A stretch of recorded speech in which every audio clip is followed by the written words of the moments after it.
Bonjour, nous allons continuer le Chayei Moharan. Ezrat Hashem, nous sommes aujourd'hui au Seif Zain, chapitre 7. Alors, Rabbi Nathan nous raconte que Shamar Torah Vayem Merikim Sakem Beshabbat Chanukah Tafkuf Samachvav. Lorsque Rabbeinu a dévoilé la Torah 17 du Likutei Moharan, ça s'est passé le Shabbat de Chanukah de l'année Tafkuf Samachvav 5566. Alors Beota Hashana Nitgairu Geirim Arbe Mechamat Shematsu Besifrem Efech Emunatam. Durant cette année-là, se sont convertis beaucoup de non-juifs qui sont convertis au judaïsme suite au fait qu'ils ont trouvé dans leur livre des Goïm, des textes qui contredisaient leur croyance. Donc ils ont vu qu'il y avait des contradictions dans leur émouna, dans leur croyance, dans leur texte même à eux-mêmes. Alors suite à ça, ils sont venus à comprendre que c'est pas ça la réelle vérité, et ils ont donc voulu se convertir. Et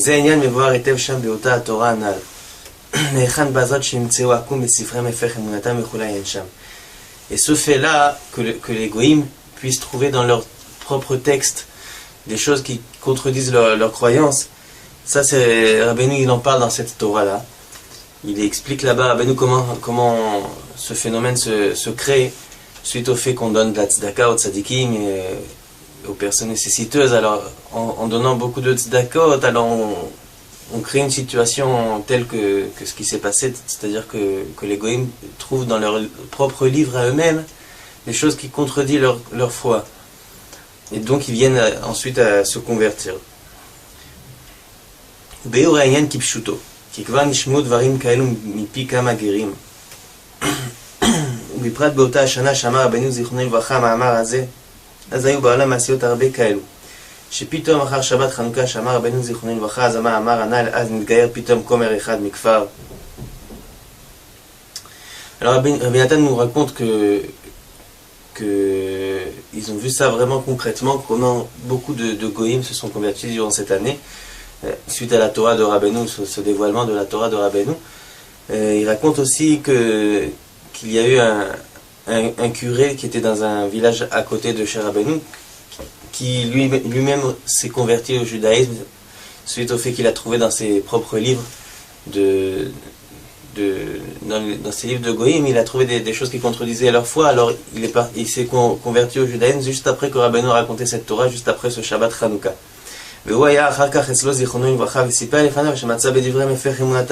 Et lui, ce curé qui s'est converti, il est parti voir, il a parlé avec Rabbeinu, il a rencontré Rabbeinu, et puis il a expliqué qu'il s'est converti.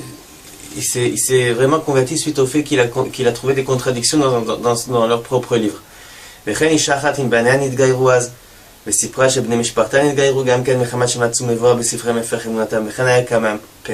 Nathan raconte aussi qu'il y avait aussi une femme avec son fils qui se sont convertis aussi au judaïsme, et elle a raconté que ses proches à elle aussi se sont convertis tous ils se sont convertis grâce au fait qu'ils ont trouvé dans leur propre livre des choses qui contredisaient leur foi.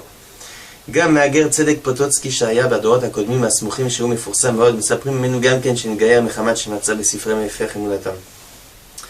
Même le célèbre gouverneur Potocki qui était dans la génération qui était juste avant Rabbeinu, lui aussi c'était un grand gouverneur Goy qui s'est converti, et on raconte qu'il s'est converti aussi grâce au fait qu'il a trouvé dans les livres des Goïm des choses qui contredisaient leur croyance.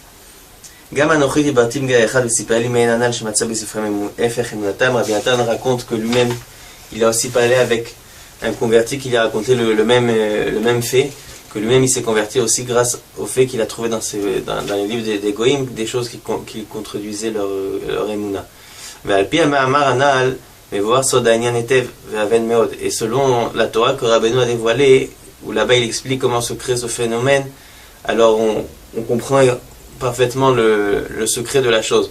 Et durant cette période où Rabbeinu a dévoilé cette Torah, alors il y a eu plus particulièrement encore beaucoup plus de convertis qui se sont convertis dans le monde. Voilà. Otret Alors, maintenant, Rabbi Nathan nous raconte au sujet de la Torah 18 du Likutei Moran. La Torah qui commence par Rabbi Yonatan Mishtae Kartalita.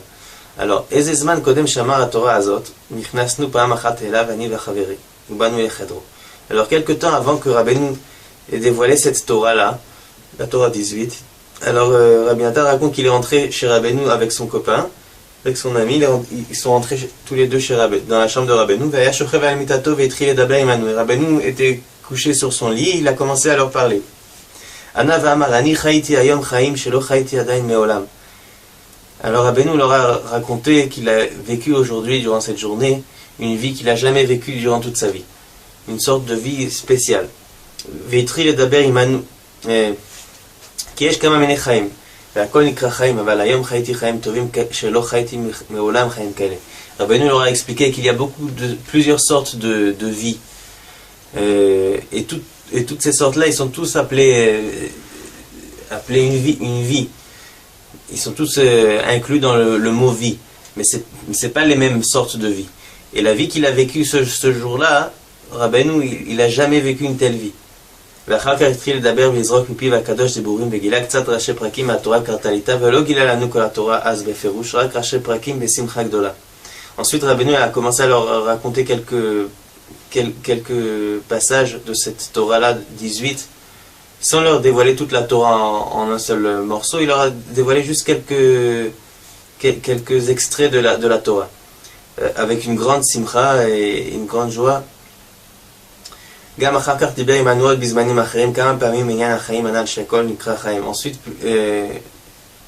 à d'autres reprises, à d'autres fois, il s'est passé aussi que Rabbeinu a reparlé de cette discussion-là. Il leur a reparlé du fait qu'il existe plusieurs sortes de vie dans la vie. Et tout est appelé vie, mais c'est pas toute la même chose. Même au sujet de la vie de souffrance que les gens peuvent passer, des vies misérables, il y a aussi il y a de nombreuses différences de vie. Et tous ils sont appelés une sorte de vie de souffrance, mais ça inclut beaucoup de cas particuliers. ומובן כוונתו שעיקר החיים כשזוכים לידיים ממנו ידבח ולהשיג השגת התורה, השגה אמיתיות, כי הם עיקר החיים באמת. Alors Rabbi Nathan nous explique que l'intention de Rabbeinu était claire, que ce qu'il voulait dire c'est que c'est vrai que tout est appelé sous le nom de vie, mais la véritable vie c'est la vie dans laquelle on arrive à percevoir la grandeur d'Hachem Yitbarach et de la Torah Kdosha, la véritable Torah. Et plus on arrive à percevoir Hachem, et plus on est proche de la véritable vie. Même si le reste est appelé aussi une vie. Quelqu'un qui vit sans Hachem, on ne peut pas dire qu'il ne vit pas, il vit, mais ça s'appelle une vie, mais ce n'est pas la vraie vie dont on parle. Comme c'est marqué dans le Chumash de Varim, au sujet de la Torah, Ki u chayecha, c'est ça ta vie. Parce que la véritable vie, c'est la vie qui est attachée à la Torah et aux tzadikim. אבל אין כל החיים שווים, וגם אצלו בעצמו, זיכרונו לברכה, היה חילוק בין החיים של הזמן הקודם לחיים של עכשיו. Et pas toutes les vies se valent. Et même chez lui-même, chez Rabbeinu Akadosh, il y avait plusieurs sortes de vie chez lui-même, puisqu'on a vu qu'il avait déclaré que cette fois-là où il avait parlé avec Rabbi Nathan, il avait déclaré qu'il avait vécu cette journée-là une vie spéciale qu'il n'avait jamais vécue. Donc Rabbeinu lui-même aussi avait plusieurs sortes de vie durant sa vie.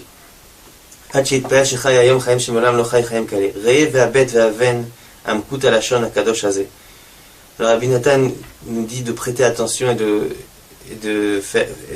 regarder, essayer de comprendre la profondeur de ces termes-là que Rabbeinu s'est exprimé, de ces expressions de Rabbeinu.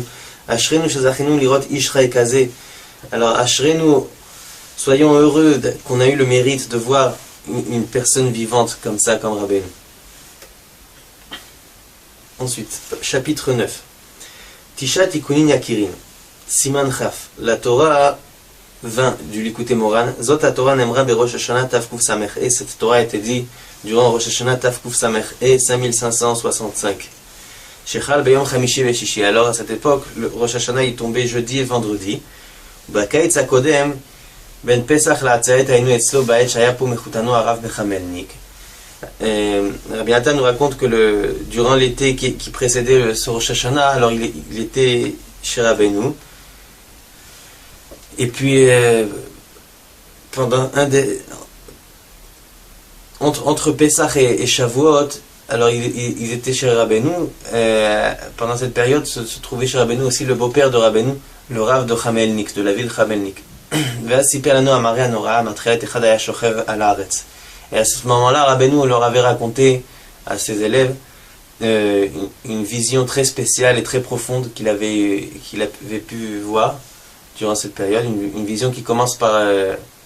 c'est une longue histoire qu'on verra plus tard dans le chapitre 83, P. Guimel, où là-bas tout est expliqué en détail, toute cette histoire. C'est une histoire qui parle d'une personne qui était couché sur le sol et autour de lui il y avait d'autres personnes. C'est une très longue histoire qu'on verra plus tard si Dieu veut, on ne va pas rentrer maintenant dans les détails. Alors Rabbeinu avait raconté à cette époque-là cette histoire, cette vision qu'il avait pu voir. Et il avait dit Rabbeinu que dans chaque Torah qui dévoile, il y a des allusions sur cette vision. Chaque Torah, dans chaque Torah qu'il a pu dévoiler dans le Likutei Moharan, cette vision est allusionnée dedans. Ah, à Torah, Azot, mais seulement cette Torah-là, la Torah 20 du Likutei Moharan, Tisha Tikunin, et qui commence par les mots Tisha Tikunin, Ikula Pirush ala Mare Anal, Uktsat Mize Benva Bemkoma Yesham. Mais cette Torah-là, cette Torah 20, elle est plus particulièrement basée sur cette vision. Elle parle intégralement de cette vision. Et on verra plus tard quelques explications comment cette Torah est reliée avec cette vision. Ça sera Rabbi Nathan nous détaillera ça plus tard quand il parlera de cette vision dans le chapitre P. Guimel 83 si Dieu veut, Bezrat Hashem, dans un prochain cours. Bezrat Hashem. À bientôt.